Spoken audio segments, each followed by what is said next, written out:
أعوذ بالله السميع العليم من الشيطان الرجيم بسم الله الرحمن الرحيم وبه نستعين إنه خير ناصر ومعين وصلى الله على سيدنا محمد وآله الطيبين الطاهرين اللهم صل على محمد وآل محمد. عزیزان گرامی سامعین محترم کاروان عطرت السلام علیکم ورحمۃ اللہ وبرکاتہ. امید ہے کہ آپ کا سفر اس منزل مقصود کی جانب کی جسے پروردگار متعال نے عبادت کا عنوان دیتے ہوئے فرمایا وما خلقت الجن والانس الا لیعبدون زور و شور سے جاری ہوگا. چند دن کے وقفے کے لیے معذرت خواہ ہوں. میری اور میرے اہل و عیال کی، میری بیگم، میرے بچوں، سب کی طبیعت جو ہے بہت شدت سے ناسازگار تھی.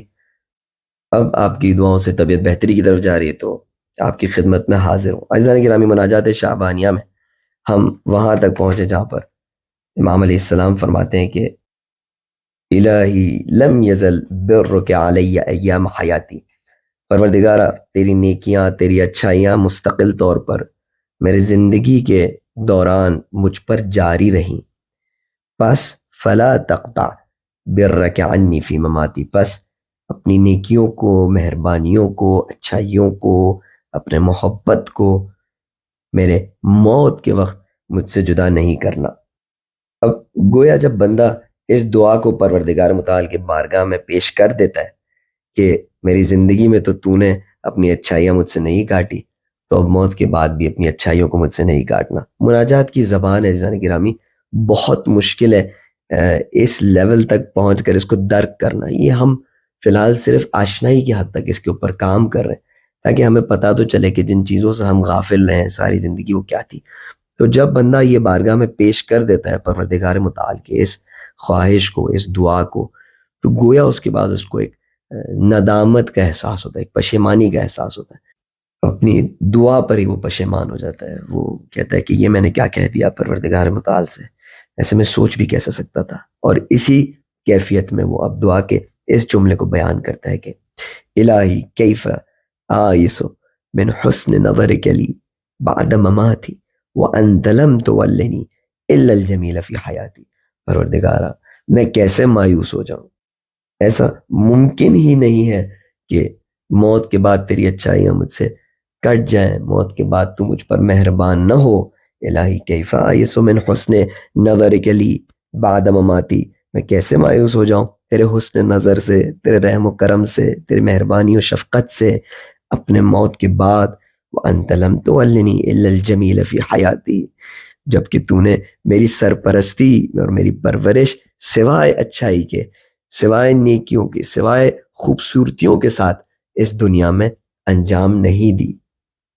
یہ تو ہم انسان ہیں کہ جب موڈ ہوا تو کچھ کرتے ہیں، جب دوسرا موڈ ہوا تو کچھ کرتے ہیں، جب کسی پر مہربان ہوئے تو کچھ کرتے ہیں، جب کسی پر نامہربان ہوئے تو کچھ کرتے ہیں. یہ ہم ہیں جو اپنے طور طریقے مستقل طور پر بدلتے رہتے ہیں اور ہمارے کوئی اصول نہیں ہوتے.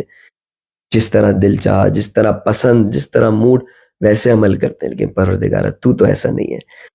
تو نے اگر زندگی میں میرے اوپر اپنی مہربانیاں جاری رکھی تو یہ جان کر جاری رکھی کہ میں تیرا بندہ ہوں، میں ضعیف ہوں، میرے ہاتھ میں کچھ بھی نہیں ہے، میں کچھ بھی نہیں کر سکتا. میں ایک محتاج و فقیر ہوں جس کو تیری محبت ہو، تیری سخاوت ہو، تیری شفقت کی اور تیری مہربانیوں کی ضرورت ہے. تو کیا میرے معبود موت کے بعد کیا یہ محتاجی باقی نہیں رہے گی؟ موت کے بعد تو میں اور بھی محتاج ہو جاؤں گا. تب تو میرے ہاتھ پیر بھی کام کرنا چھوڑ دیں گے. تب تو میں دو چار نیکیاں اگر جو کما بھی سکتا تھا اس دنیا میں وہ بھی نہیں کما سکوں گا. پروردگارہ بس تو اپنے مہربانیوں کو میرے موت کے بعد بھی جاری رکھے گا.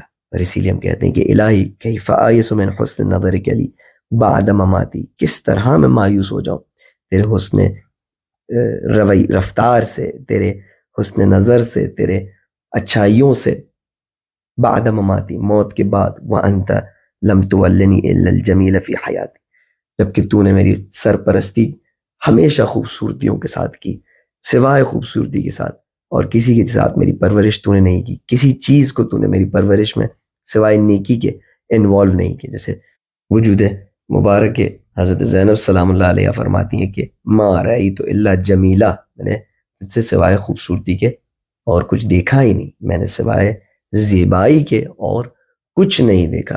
تو یہ ایک بات یہ بھی دیکھیں کہ کتنی مشابہت ہے. یہاں پر امام فرماتے ہیں کہ وَأَنْتَ لَمْ تُوَلِّنِي إِلَّا الْجَمِيلَ فِي حَيَاتِي، اور وہاں پر وہ فرماتی ہے کہ مَا رَأَيْتُ إِلَّا جَمِيلًا۔ تو عزیزان گرامی، ان دعا اور مناجات کے جملات کو جو پڑھتا ہے نا، اس کو پھر اس صفحہ خاکی سے اوپر آنا چاہیے۔ سب سے پہلے یہ کہ اس میں یہ اثر آنا چاہیے کہ جو اس کی محنتیں ہوتی، جو انسان محنتیں کرتا ہے، اب وہ محنت کو ان چھوٹے چھوٹے اغراض کے لیے انجام نہ دے جس کے لیے وہ اس سے پہلے انجام دیتا تھا، کہ میں اپنا پیٹ بھر لوں، میں اپنے فیملی کا پیٹ بھر لوں، میں یہ کر لوں۔ چھوٹے چھوٹے اغراض یا اس سے پستر اغراض کہ میرے پاس اس لیے دولت آ جاتا ہے کہ اس کو میں بہتر اپنا آپ کو میں اس سے بہتر دکھا سکوں، یا میں اس لیے عالم ہو جاؤں تاکہ یہ دیکھ کر مجھ سے حسد کرے۔ اس قسم کے جو ہمارے اغراض ہوتے ہیں نا عزیزان گرامی، یہ اغراض ایک تو کافی حد تک خود بخود ان دعا کے جملات سے ان میں اصلاح آتی ہے اور وہ مثبت طریقے سے اوپر کی طرف جاتے ہیں اور بہتری آتی ہے ان میں، لیکن ان کی کوئی میچنگ نہیں ہے ان جملات کے ساتھ۔ ان اغراض کو تبدیل ہونا چاہیے، یعنی آپ دن میں وہی زحمت کریں گے، وہی اپنی کام پر جائیں گے، وہی اپنی ڈیوٹیز نبھائیں گے، لیکن اب جب غرض یہ ہوگا کہ میں پروردگار متعال کی رضامندی کے لیے دوسروں کے ساتھ اپنا عہد نبھا رہا ہوں، یعنی جو میں نے کمٹمنٹ کی ہے کام کرنے کی، معاشرے میں کوئی اچھائی کرنے کی، تو اس کمٹمنٹ کو جو میں نبھا رہا ہوں تو یہ میری عبادت ہے۔ اب اس کام میں ڈنڈی مارنا، اس کام میں کوتاہی کرنا، اس کام میں بات بات پر سوچنا کہ میں بھاگ جاؤں، نکل جاؤں، ادھر چلا جاؤں، ادھر چلے جاؤں، کام کو درستی سے انجام نہ دینا، اب یہ چیزیں پھر اس میں شامل نہیں ہوں گی۔ یہ سنخیت نہیں رکھتی دعا کے ان جملات سے۔ اگر یونیورسٹی جاتے ہیں، اگر پڑھائی کرتے ہیں، اگر کسی بھی فیلڈ میں آپ پڑھائی کرتے ہیں، تو اب غرض یہ ہے کہ پروردگار متعال کے کائنات کے رازوں سے باخبر ہونا ہے۔ بس اب پڑھائی میں ڈنڈی نہیں ماری جا سکتی، پڑھائی میں چھوٹے چھوٹے نوٹس کے پیچھے جانا، ایگزامز کے ٹائم چیٹنگز تیار کرنا، کسی نہ کسی طرح بس پاس ہو کے نمبر لینے کی تلاش کرنا، یہ اس میں شامل اب نہیں ہوگا۔ یہ اس قسم کا رویہ جو ہے وہ قطعاً زیب نہیں دیتا اس شخص پہ جو دعا کے ان جملات سے آشنا ہو، یا جو گھر میں کام کرتی ہیں، خواتین ہیں جو گھر میں کام کرتی ہیں، ان کا غرض صرف یہ نہ ہو کہ کھانا کھلا دیں تاکہ ان کا پیٹ بھر جائے، نہیں، جب کھانا کھلاتی ہیں تو بچے کو تو اس نیت سے کہ میں امام زمانہ کے سپاہی کو پرورش دے رہی ہوں، میں خداوند متعال کے بندے کی پرورش کر رہی ہوں، میں ایسے بچے کی پرورش کر رہی ہوں جو بڑا ہو کر خادم قرآن بنے گا، خادم انسانیت بنے گا، خادم اہل بیت بنے گا۔ تو اپنے طور و طریقے میں نکھار لانے کی ضرورت ہے ان دعا کے جملات کے ساتھ۔ خدا نہ خواستہ دعا کی یہ جملات اس بات کا باعث نہ بنے کہ ہم دنیاوی امور کی نسبت خواب غفلت میں چلے جائیں۔ انسان کے اندر یہ ٹینڈنسی ہوتی ہے کہ ایک طرف افراط ہوتی ہے یا دوسری طرف افراط ہوتی ہے، اس کو بیلنس کرنا بہت ضروری ہے۔ مثلا اب تک انسان صرف اپنے دنیا کے کاموں کو انجام دیتا تھا، دنیا کے پیچھے بھاگتا تھا، صرف اس کا ہم و غم جو ہے وہ دنیا ہوتی تھی، پیسے کمانا ہوتا تھا۔ اب اگر وہ ان مناجات کے جملات سے آشنا ہوا تو اب وہ تمام اپنی ذمہ داریاں اور مسئولیتیں اور تمام اپنے وظائف چھوڑ کر بظاہر اللہ کا بندہ بن جائے اور صرف آخرت کے بارے میں سوچنے لگے۔ یہ عزیزان گرامی قطعاً قابل قبول ہے۔ الدنیا مزرعۃ الآخرہ، جو ہم اس دنیا میں اگاتے ہیں وہ ہم آخرت میں کھائیں گے۔ اگر ہماری دنیا تباہ ہے تو آخرت بھی ہماری تباہ ہوگی۔ ہاں، ہر کسی کو اپنے کیپیسٹی میں کام کرنا ہے، امتحانوں کو اپنے نظر میں رکھ کے کام کرنا ہے، اور پروردگار متعال پر توکل اور اعتماد کے ساتھ کام کرنا ہے۔ تو ایک بیلنس مینٹین کرنا بہت ضروری ہے کہ جس میں انسان توجہ دے اس دنیا میں جو اس کی رسپانسبلٹیز ہیں انسانوں کی طرف، جس میں بہت ساری سینکڑوں چیزیں شامل ہوتی ہیں، اور ان چیزوں کی طرف جو آخرت کے لیے اس کو ضروری ہے جس پر توجہ کرنا، تو ان کو بھی مد نظر رکھے۔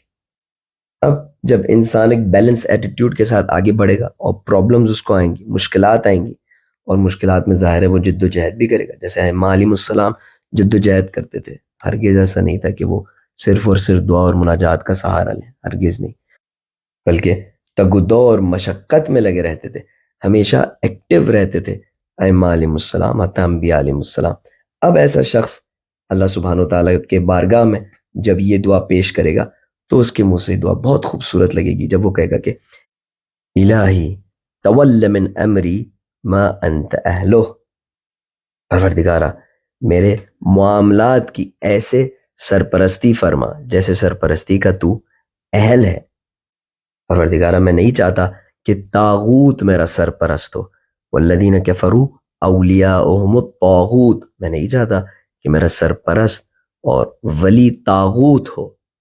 یخرجونہم من النور الی الظلمات، جو کہ انسانوں کو نور سے اندھیروں کی طرف لے جاتے. میں چاہتا ہوں کہ اللہ ولی الذین آمنوا یخرجہم من الظلمات الی النور، میں چاہتا ہوں کہ تو میرا ولی بنے جو کہ ظلمات سے نور کی طرف ہدایت فرماتا ہے. اور اسی لیے میں تجھ سے التجا فرماتا ہوں کہ الہی تول من امری ما انت اہلو، پروردگارا میرے معاملات کی ایسے سرپرستی فرما جیسے سرپرستی کا صرف اور صرف تو اہل ہے. وعد علی بفضلک علی مذنب قد غمرہ جہلو، پروردگارا اپنے فضل و کرم کو میری طرف پلٹا دے، میری طرف جو کہ وہ گنہگار ہے کہ جس کی جہالت نے اس کو اپنے اندر لپیٹے میں لیا ہوا ہے. یعنی اپنے فضل کو میری طرف پلٹا دے. اور میں کون ہوں؟ میں وہ مذنب ہوں، میں وہ گنہگار ہوں کہ قد غمرہ جہلو، کہ جس کی جہالت نے اسے پوری طرح گھیرے میں لیا ہوا ہے. عزیزان گرامی، یہاں پر ہم جہالت کی مختلف اقسام کو دیکھتے ہیں کیا کیا ہو سکتی ہے. دیکھیں، جہالت انسان کی اپنی ذات کی نسبت ہو سکتی ہے کہ انسان اپنی جسم سے جاہل ہے، واقعا خبر نہیں رکھتا. اس کی نالج جو ہے جسم کے حوالے سے وہ بہت محدود ہے، اور روح کے حوالے سے اپنے خبر نہیں رکھتا، جاہل ہے، وہ نادان ہے اپنے روح کے حوالے سے بھی. اور دوسری قسم کی جہالت اپنے خالق کی نسبت، انسان اپنے خالق کو بھی، اس کی منزلت کو، اس کے مرتبے کو، اس کے حق کو نہیں پہچانتا، تو وہ اپنے خالق کے حوالے سے بھی جہالت رکھتا ہے. اور پھر وہ تیسری جو قسم ہے جہالت کی، اس میں وہ مخلوقات کے حوالے سے بھی جہالت رکھتا ہے، وہ عالم ہستی کو نہیں پہچانتا، کائنات کے رازوں سے باخبر نہیں. ایک اور قسم کی جو جہالت ہے وہ اپنے کاموں کے انجام سے انسان جاہل ہوتا ہے، بہت سارے گناہ انجام دیتا ہے، اسے پتہ ہی نہیں ہوتا کہ اس کے نتائج کتنے خطرناک ہیں، کتنے برے ہیں. اگر 50 یا 60 سال پہلے جائیں تو سگریٹ کے بارے میں مشہور ایڈورٹیزمنٹس نکلا کرتی تھیں، اور ڈاکٹرز حتیٰ کہا کرتے تھے کہ سگریٹ پیا کرو. جاہل تھے اس بارے میں، انہیں نہیں پتا تھا، حالانکہ یا دانستہ یا نادانستہ، بہرحال لوگ بھی جاہل تھے اور وہ سگریٹ پیتے تھے. اور میں خود جانتا ہوں ان لوگوں کو جنہوں نے جب یہ کام کرنا شروع کیا تو وہ سمجھتے تھے کہ اچھا ہے. اگر ابھی چاہیں تو آپ گوگل میں سرچ کریں، دیکھیں دنیا کیسے پلٹا کھاتی ہے اور کس طرح ایک دفعہ کچھ کہہ رہی ہوتی ہے اور ایک دفعہ کچھ کہہ رہی ہوتی ہے.